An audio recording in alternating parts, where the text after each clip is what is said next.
I got started in radio. I was bitten by the radio bug when I was about a sophomore in high school.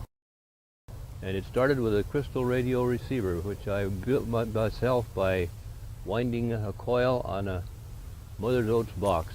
I received the first radio that way.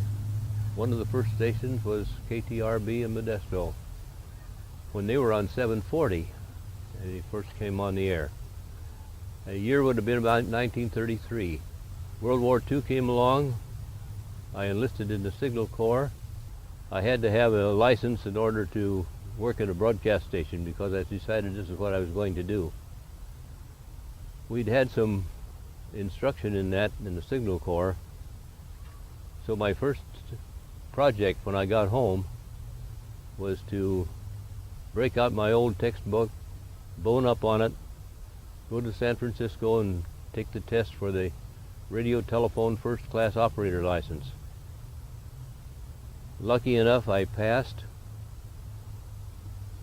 In the meantime, I had been promised a job in San Francisco at one of the big stations there, and imagine my disappointment when I was refused. I was bumped rather by a returned employee.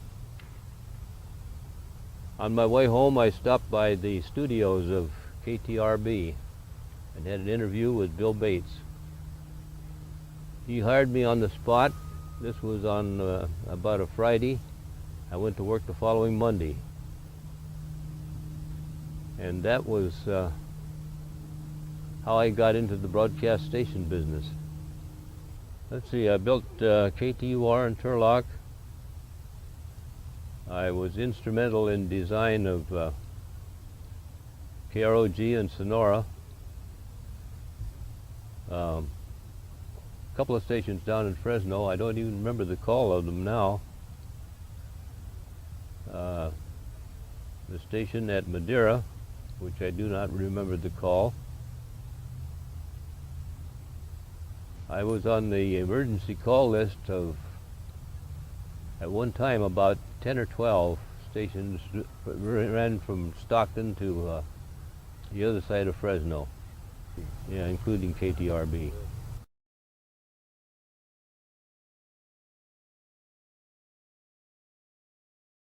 While I was still in the service, I had done a lot of preliminary work, and I have to credit my service training with being the equivalent of a college education, because up to then I only had a high school diploma.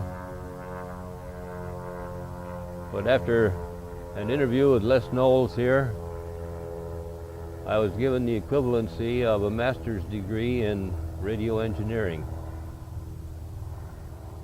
And that's how I got started here. 15 years. I saw kids go through here, come in with barely being able to read and going out as pretty well polished radio announcers. I retired in, 1983 after 15 years.